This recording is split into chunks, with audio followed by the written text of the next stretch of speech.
Life process in living organism 1, उसका next जो topic है वो है cell division. Okay, cell division यानी क्या, हमारा बॉडी किससे बना हुआ है, सेल से। जब कोई भी ऑर्गेनिज्म ग्रो होता है, उसके अंदर जब टिश्यूज बनते हैं, ऑर्गन बनते हैं, ऑर्गन सिस्टम्स बनते हैं, वो कैसे बनते हैं, जब सेल डिवाइड होता है, यानी एक सेल से दो सेल बनते हैं, तब कोई भी लिविंग ऑर्गेनिज्म ग्रो होता है। तो cell division most important topic है। अभी ये सेल डिवीजन कैसे होता है, तो सेल डिवीजन दो तरीके से होता है, एक है माइटोसिस और दूसरा है मियोसिस। ओके, अभी हम लोग यहाँ पे माइटोसिस के बारे में सीखने वाले हैं। माइटोसिस क्या होता है, राइट, नेक्स्ट उसके बाद मियोसिस। तो उससे पहले हम लोग देखते हैं कि सेल डिवीजन की जरूरत क्यों है, what are the importance of cell division. तो फर्स्ट है उसमें new organism is form. First है न्यू ऑर्गेनिज्म इज फॉर्म। एक न्यू ऑर्गेनिज्म बनता है फ्रॉम द एग्जिस्टिंग वन। जैसे कि हम लोग हैं, ओके, हम लोग का जो नया नेक्स्ट जनरेशन आएगा, यानी न्यू ऑर्गेनिज्म, यानी हमसे क्या बना, एक नया नेक्स्ट जनरेशन आया, जो चाइल्ड आया या फिर जो भी बेबी बॉर्न होगा, वो किससे आता है, एग्जिस्टिंग ऑर्गेनिज्म से, या फिर आप, ओके, आपका जन्म किससे हुआ है, आपके मदर फादर से, यानी एग्जिस्टिंग से आपका नया जनरेशन आया है। तो न्यू ऑर्गेनिज्म इज फॉर्म, ये सेल डिवीजन की वजह से होता है। नेक्स्ट क्या है, नेक्स्ट है multicellular organism.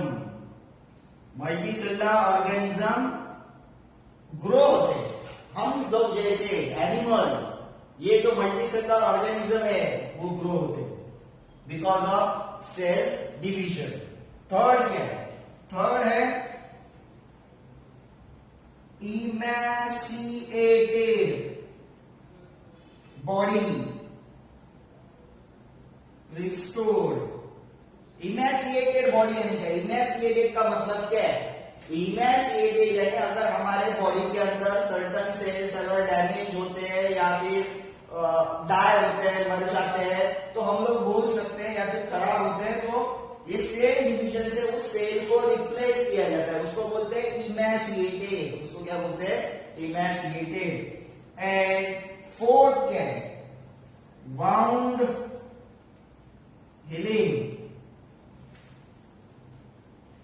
And formation of blood cells. Fourth क्या है, वाउंड हीलिंग। वाउंड हीलिंग यानी क्या, जब हम लोग गिरते हैं या फिर सर्टन अगर कट हुआ हाथ में, ओके, तो वहां से खून निकलता है, मगर कुछ देर बाद वहां पे खून वो क्लोड होता है, ब्लड क्या होता है, क्लोड, और बाद में कुछ दिनों के बाद वो आपका जहां पे कट हुआ है वहां का स्किन नॉर्मल हो जाता है, यानी वाउंड हीलिंग। हीलिंग यानी उसको कंप्लीटली पैक करना, ओके, वो कट है वो बाद में कंप्लीटली पहले जैसा स्किन था वैसे ही दिखने लगता है, तो वाउंड हीलिंग। ओके, नेक्स्ट है फॉर्मेशन ऑफ ब्लड सेल्स। हमारे बॉडी में जो भी ब्लड सेल्स है वो फॉर्म करने के लिए सेल डिवीजन की जरूरत है। तो सेल डिवीजन क्यों होना चाहिए, फर्स्ट न्यू ऑर्गेनिज्म बनाने के लिए, नेक्स्ट है मल्टीसेल्युलर ऑर्गेनिज्म ग्रो होने के लिए, थर्ड है इमैसिएटेड बॉडी रिस्टोर्ड। इमैसिएटेड यानी अगर सर्टन सेल डैमेज हुए, ओके, डेड हुए, तो उसको रिस्टोर करने के लिए, bound healing and formation of blood cells. तो सेल डिवीजन की जरूरत सब इसके लिए है। नेक्स्ट, जैसे मैंने बोला कि सेल डिवीजन है वो दो तरीके से होता है, एक है माइटोसिस और दूसरा है मियोसिस। माइटोसिस और दूसरा है मियोसिस। ओके, अब ये दोनों में डिफरेंशिएट क्या है, दोनों भी सेल डिवीजन का काम करते हैं। तो माइटोसिस क्या है एंड मियोसिस क्या है, ओके। तो फर्स्ट है माइटोसिस, किधर होता है, माइटोसिस होता है सोमैटिक सेल्स या फिर उसको और है स्टेम सेल, और ये होता है जर्म सेल्स। ओके, तो माइटोसिस किधर होता है? Somatic cell. सोमैटिक सेल यानी क्या? हमारे हेड से लेग्स पे टोज तक जितने भी सेल्स है बॉडी में, जितने भी सेल्स है हेड से टोज तक जितने भी सेल्स है उसको बोलते हैं सोमैटिक सेल। एक्सेप्ट मेल में टेस्टिस एंड फीमेल में ओवरी के अंदर के। मेल में टेस्टिस के अंदर के एंड फीमेल में ओवरीज के अंदर के सेल्स को अगर छोड़ दिया तो उसको बोलते हैं सोमैटिक सेल। बॉडी में हाथ के, पैर के, लीवर के, लंग्स के, ओके, किडनी के, स्किन के, सब जितने भी सेल्स है वो आते हैं सोमैटिक सेल। नेक्स्ट है स्टेम सेल। स्टेम सेल यानी क्या? स्टेम सेल यानी आप लोग उसको ऐसा बोल सकते हैं, ये टॉपिक आपको फर्दर है या 10th स्टैंडर्ड में। स्टेम सेल, इसको हम लोग बोल सकते हैं मदर ऑफ सेल्स। यानी स्टेम सेल ऐसे सेल्स होते हैं जिनसे डिफरेंट टाइप ऑफ सेल्स बनते हैं, यानी ओरिजिन ऑफ सेल्स। अभी ये स्टेम सेल्स कहाँ पे होते हैं, कैसे होते हैं, उसको हम लोग कैसे प्रिजर्व कर सकते हैं, उसके बारे में हम लोग सीखेंगे। ओके, तो माइटोसिस किधर होता है? Somatic cell and stem cell. Meiosis किधर होता है? Germ cell. मैंने अभी बोला माइटोसिस हमारे पूरे बॉडी में होता है, इसमें एक्सेप्ट टेस्टिस एंड फीमेल में ओवरीज। तो ये जर्म सेल किधर होते हैं? मेल के टेस्टिस में एंड फीमेल के ओवरीज में ये जर्म सेल्स होते हैं। नेक्स्ट है, इसमें बनता है 2 डॉटर सेल बनता है। इसमें 2 डॉटर सेल बनते हैं, इसमें 4 डॉटर सेल बनते हैं। कैसे वो हम लोग आगे देखेंगे। डॉटर सेल, इसमें 2 डॉटर सेल बनते हैं, इसमें 4 डॉटर सेल बनते हैं। नेक्स्ट है थर्ड, क्रोमोसोम। क्रोमोसोम के बारे में मैंने मेरे प्रीवियस लेक्चर में बताया क्रोमोसोम क्या होता है। क्रोमोसोम नंबर जो है वो रिस्टोर्ड होते हैं। क्रोमोसोम नंबर रिस्टोर्ड होते हैं। यहां पे है क्रोमोसोम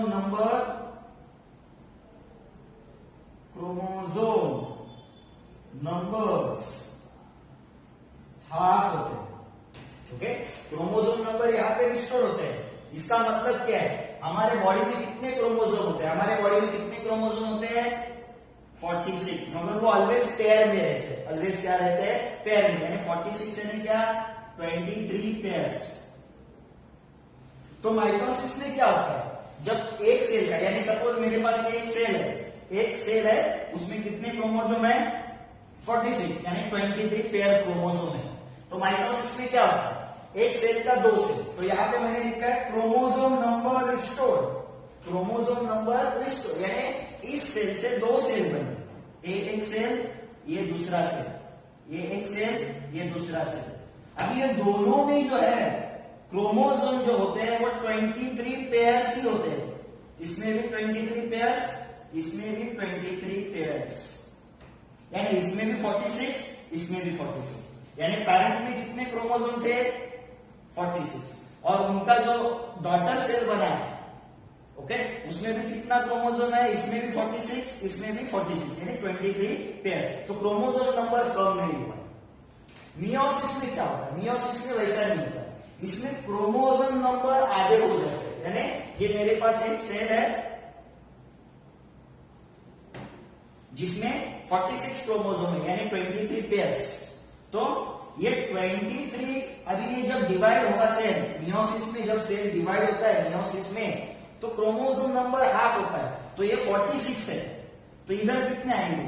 23। इधर कितने आएंगे? 23 पेयर्स है। ये 46 है, वो 23 में डिवाइड होते हैं। तो यहाँ पे 23 क्रोमोसोम आते हैं, यहाँ पे 23। तो क्रोमोसोम नंबर क्या होगा? हाफ। 23 2 सेल बने। मियोसिस में, सॉरी माइटोसिस में वैसा नहीं हुआ था, वहां पे पेयर लिखा था मैंने, 23 पेयर, 23 पेयर, यानी 46। यहाँ पे नहीं, यहाँ पे 23 क्रोमोसोम। ये होता है मियोसिस में। नेक्स्ट इसका जो डिफरेंशिएट है, ये माइटोसिस कब यूज होता है? मल्टीसेलुलर ऑर्गेनिज्म को ग्रो करने के लिए।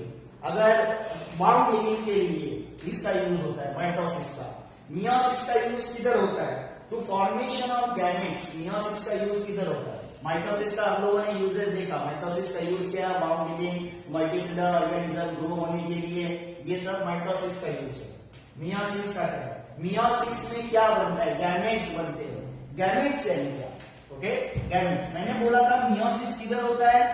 एक मेल में टेस्टिस में होता है एंड फीमेल में ओवरीज में होता है। ओके, तो मियोसिस में गैमेट्स बनते हैं। गैमेट्स यानी क्या? गैमेट्स यानी मेल के टेस्टिस के अंदर बनता है स्पर्म, उसको बोलेंगे गैमेट्स। एंड फीमेल के ओवरीज में होता है एग्स। ये हो गया मेल एंड फीमेल के ओवरीज में होता है एग्स। एग्स उसको बोलेंगे गैमेट्स। तो ये मेल के अंदर के टेस्टिस के गैमेट्स, ये फीमेल के अंदर के ओवरीज के गैमेट्स। तो मियोसिस का फोर्थ, जिसका माइटोसिस मियोसिस का फोर्थ डिस्टिंग्विश जो है, जो मैंने यहां पे लिखा नहीं, ओके लिखता हूं, ठीक है। क्या करता है? बाउंड हीलिंग, ग्रो, ये करता है। ये क्या करता है?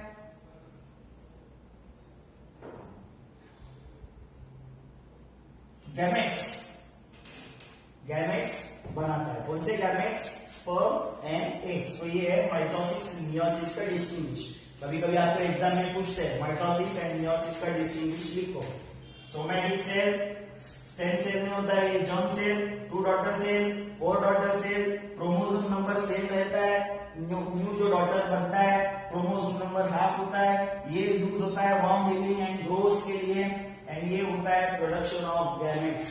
तो ये है माइटोसिस एंड मियोसिस। अभी नेक्स्ट है, नेक्स्ट है सेल डिवीजन। सेल डिवीजन दो तरीके से होता है, हम लोगों ने सीखा माइटोसिस, मियोसिस। पहले हम लोग माइटोसिस के बारे में सीखने वाले हैं। Okay, mitosis. माइटोसिस में भी दो टाइप्स, दो स्टेज होते हैं। टाइप्स नहीं बोल सकते हम लोग, दो स्टेज होते हैं। एक है कैरियोकाइनेसिस और दूसरा है cytokinesis. Karyokinesis and cytokinesis. Karyokinesis यानी क्या? कैरियोकाइनेसिस यानी न्यूक्लियस डिवाइड होता है। सेल, सेल के अंदर क्या होता है? न्यूक्लियस। सपोज मेरे पास ऐसा एक सेल है, ये सेल है, सेल के अंदर ये न्यूक्लियस होता है। तो कैरियोकाइनेसिस में पहला न्यूक्लियस डिवाइड होता है, यानी एक न्यूक्लियस से सेल डिवाइड हो रहा है, यानी एक सेल से 2 सेल बन रहे हैं, मगर उससे पहले ये एक न्यूक्लियस का 2 न्यूक्लियस बनेगा एक ही सेल में। उसके बाद क्या होता है? जब न्यूक्लियस 2 बन गए सेल में, सपोज ये मेरा सेल है, उसके अंदर ऐसे 2 न्यूक्लियस बन गए, अभी उसके बाद क्या होता है? उसके बाद यहां देखो, सेल में बहुत सारा साइटोप्लाज्म भी होता है। Okay, dense heavy liquid part या फिर जेली लाइक पार्ट जिसको बोलते हैं साइटोप्लाज्म, ये न्यूक्लियस बन गया है। अभी ये जो नेक्स्ट स्टेप आता है साइटोकाइनेसिस। साइटो यानी क्या? साइटोप्लाज्म। साइटोप्लाज्म, ये न्यूक्लियस डिवाइड होने के बाद ये साइटोप्लाज्म डिवाइड होता है। साइटोप्लाज्म डिवाइड होता है यानी ऐसा, ये साइटोप्लाज्म इधर आता है, थोड़ा साइटोप्लाज्म इधर जाता है, ये सेल, ये न्यूक्लियस, बाद में ऐसा वो डिवाइड होता है। ओके, तो माइटोसिस 2 स्टेप में होता है, कैरियोकाइनेसिस, साइटोकाइनेसिस। कैरियोकाइनेसिस में न्यूक्लियस डिवाइड होता है, साइटोकाइनेसिस में साइटोप्लाज्म डिवाइड होता है। अभी कैरियोकाइनेसिस का आगे स्टेप है, कौन कौन सा स्टेप है? तो है prophase, metaphase, anaphase, telophase. Nucleus divide होने के लिए यानी कैरियोकाइनेसिस होने के लिए कितना स्टेप से जाता है वो सेल? 4 स्टेप से, प्रोफेज, मेटाफेज, एनाफेज, टेलोफेज। अभी इसको याद कैसे रखने का? सीक्वेंस वाइज कैसे याद रहेगा? पीमैट याद रखने का। पीमैट, पी प्रोफेज, एन मेटाफेज, ए एनाफेज, टी टेलोफेज। पीमैट ऐसे याद रखने का, पीमैट। ओके, बाद में ये सब होने के बाद साइटोकाइनेसिस होता है और सेल डिवाइड होता है। तो हम लोगों ने देखा था कि सेल के अंदर होता है न्यूक्लियस, न्यूक्लियस के अंदर होता है क्रोमोसोम, और ये क्रोमोसोम किससे बना हुआ है? डीएनए से। मगर ये क्रोमोसोम जब सेल के अंदर होता है, डिवाइड होने से पहले, सेल डिवीजन स्टार्ट होने से पहले। ये क्रोमोसोम जो सेल में होता है वो हम लोगों ने देखा था कि ऐसा लॉन्ग थ्रेड, ऐसा बहुत सारा ऐसा कॉइलिंग जैसा लॉन्ग थ्रेड रहता है। कितने क्रोमोसोम रहते हैं हमारे सेल के अंदर, सेल के न्यूक्लियस के अंदर? 46। कितने क्रोमोसोम रहते हैं? 46। अब ये 46 थ्रेड ऑलमोस्ट इतने बड़े रहते हैं, हम लोग बोल सकते हैं 2 मीटर इतने बड़े रहते हैं। इतना बड़ा थ्रेड अगर स्ट्रेट हम लोग इस न्यूक्लियस के अंदर रखने जाएंगे, अगर रखने जाएगा इसे तो रहेगा नहीं, तो उसको क्या करता है? कॉइल करके रहता है। ओके, ये जो क्रोमोसोम का ऐसा बड़ा लॉन्ग थ्रेड रहता है और वो बना रहता है डीएनए से। डीएनए कैसा रहता है मालूम है क्या? ऐसा हम लोगों ने ऐसा उसका स्ट्रक्चर देखा था, डीएनए का स्ट्रक्चर, ऐसा डीएनए का स्ट्रक्चर देखा था। तो ये लॉन्ग थ्रेड ऑफ क्रोमोसोम, ये बोल रहे हैं क्रोमोसोम, वो बना है डीएनए से, डीएनए से बना हुआ है। ओके, तो ये डीएनए जब रहता है तो इस न्यूक्लियस के अंदर वो कॉइल फॉर्म में रहता है। कौन से फॉर्म में रहता है? कॉइल फॉर्म में। ओके, तो हम लोग पहला ये सेल देखेंगे। ये सेल डिवीजन होने से पहले, तो सेल जब सेल डिवीजन करता है तो उससे पहले खुद को प्रिपेयर करता है। प्रिपेयर करता है तो वो कौन से फेज में रहता है? इंटरफेज। इंटरफेज। ओके, अभी ये उसका न्यूक्लियस हो गया, उसमें ऐसा डीएनए कॉइल है, बहुत सारे डीएनए है। इसको बोलते हैं न्यूक्लियोलस, इसको बोलते हैं क्रोमैटिन फाइबर यानी लॉन्ग थ्रेड। ये है सेल, ये है न्यूक्लियस,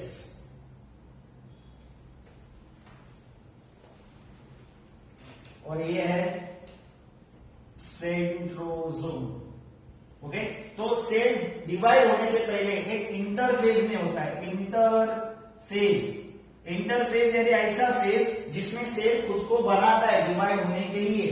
तो इंटरफेज में ये इस तरीके का सेल होता है, उसमें एक सेंट्रोसोम रहता है, ये है न्यूक्लियस के अंदर न्यूक्लियोलस रहता है, ये है क्रोमोसोम जो लॉन्ग थ्रेड कॉइल फॉर्म में रहते हैं, उसको बोलते हैं क्रोमैटिन फाइबर, ये है सेल, सेल मेम्ब्रेन। इस तरीके का सेल रहता है। सेल डिवीजन में हम लोग बाकी सब कुछ नहीं दिखा रहे, साइटोप्लाज्म वगैरह कुछ नहीं दिखा रहे, गोल्गी बॉडीज अदर बहुत सारे इसके अंदर सेल ऑर्गेनेल्स रहते हैं, वो हम लोग नहीं दिखाने वाले। तो सेल नॉर्मली हम लोग इस तरीके का दिखाते हैं ड्यूरिंग द सेल डिवीजन। तो ये इंटरफेज है। इंटरफेज में सेल क्या करता है? खुद को प्रिपेयर करता है सेल डिवाइड होने के लिए।